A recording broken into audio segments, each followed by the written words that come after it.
जैसे हमारी दुनिया उजाले की होती है, इसी तरह एक दुनिया अंधेरे की भी होती है। वो दुनिया जहाँ राज करते हैं भूत प्रेत और पिशाच। क्या बकवास है, पर मजेदार भी है। आगे पढ़ना। आगे पढ़ना? और फिर हम ट्रिप के लिए लेट हो जाएंगे। आगे की कहानी मैं गाड़ी में पढ़ती हूँ।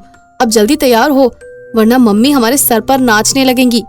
कई दिनों के बाद गौरव को ऑफिस से 4 दिन की छुट्टी मिली थी और वो इस छुट्टी का लुत्फ उठाने के लिए 4 दिनों का हॉलिडे पालनपुर में प्लान कर लेता है।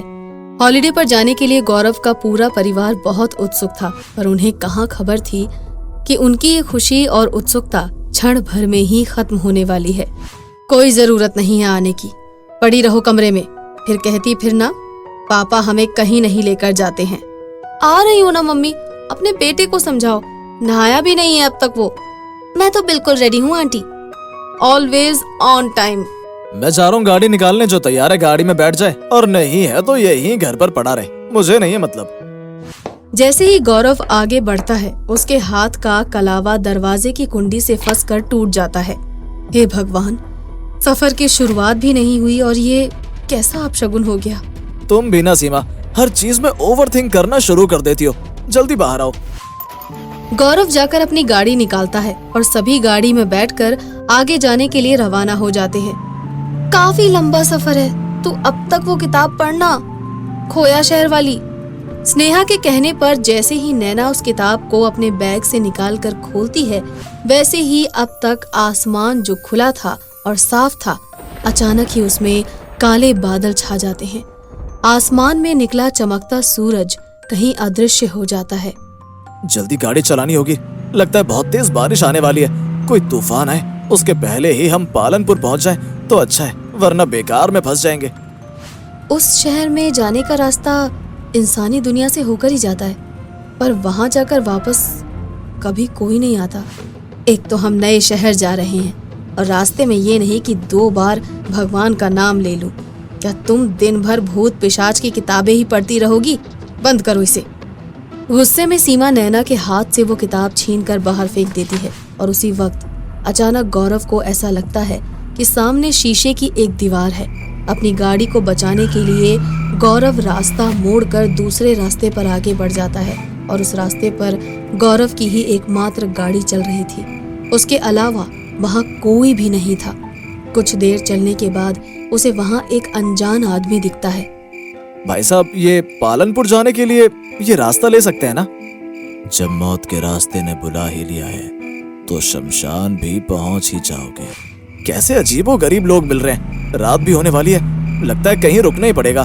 पास में एक गांव दिख रहा है, चलो आज रात वहीं स्टे कर लेते हैं और कल सुबह निकल चलेंगे। जैसे ही गौरव कुछ और आगे बढ़ता है तो उसे गांव के बाहर ही पालनपुर का बोर्ड दिख जाता है। अरे लो, हम अपनी डेस्टिनेशन पहुंच भी गए। ये पालनपुर ही है। मैंने पढ़ा था इस गांव के बारे में। चलो आज देखते हैं कैसा गांव है। तो बच्चों, जरा गांव के लाइफ को भी एंजॉय करो। मुझे बड़ी भूख लग रही है पापा, चलो ना पहले हम कुछ खा लेते हैं। सामने वेज ढाबा दिख रहा है। सभी अपने अपने पसंद का खाना ऑर्डर करते हैं। एक लड़की जो थी तो बहुत सुंदर, पर उसके चेहरे पर थी मायूसी, मानो सदियों से उसने मुस्कुराहट देखी ही ना हो। वो करण और उसके परिवार वालों के लिए खाना परोसती है। जैसे ही करण दाल को देखता है, वो चीख पड़ता है, खून खून खून। कहाँ है खून? देखो, सभी तुम्हारी ओर देख रहे हैं। शांति से खा लो, हो सकता है ये तुम्हारा आखिरी खाना हो। फिर स्नेहा फ्राइड राइस की बोल से जैसे ही प्लेट उठाती है, उसे उसमें छोटे छोटे कीड़े दिखाई देते हैं। वो उस बोल को उलट देती है। ये सब क्या है? ओह गॉड! स्नेहा और करण के अलावा वहां बैठे सभी आराम से उस खाने को खा रहे होते हैं। स्नेहा देखती है कि सीमा के हाथ में मांस का टुकड़ा है। नैना के मुंह से कीड़े निकल रहे हैं। स्नेहा घबरा जाती है और करण के साथ वहां से चीखती हुई भागती है। ये सब ठीक नहीं है करण, लगता है हम कोई गलत रास्ते आ गए हैं। मुझे तो कभी यहाँ आने का मन ही नहीं था। कैसा अजीब गांव है ये। सभी लोग इतने मायूस हैं। कौन बनाता है ऐसे शहर में छुट्टी? हम लोगों को वापस चलना चाहिए। रात यहाँ गुजरने से अच्छा है हम सड़क पर सो जाएं। जैसे ही करण और स्नेहा गाड़ी की तरफ बढ़ते हैं, वो देखते हैं कि कुछ देर पहले जहाँ पालनपुर का बोर्ड लगा हुआ था, उस बोर्ड पर खोया हुआ शहर लिखा है। ये तो वही है कुछ दिन पहले नैना सबसे छुपाकर चिताओं के बीच जाकर वीडियोग्राफी कर रही थी और उस वक्त उसे वहां पर ये किताब मिली।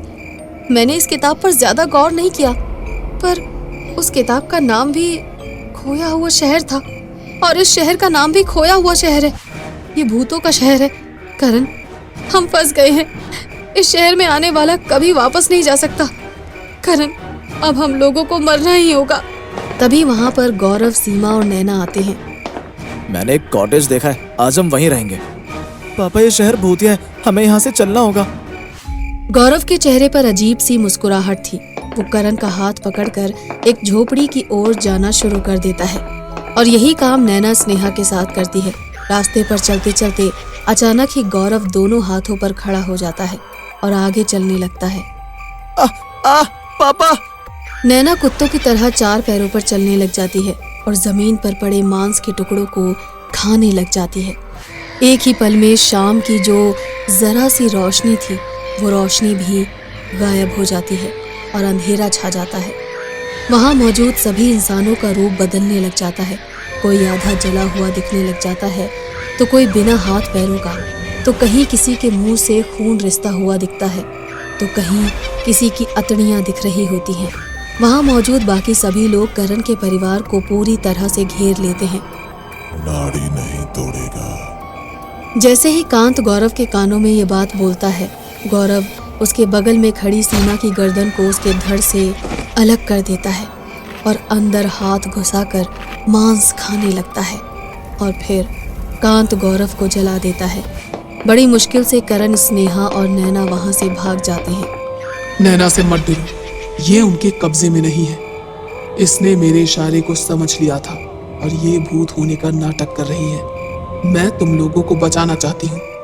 जिस लाश के पास से नैना को वो किताब मिली थी वो लाश मेरी थी।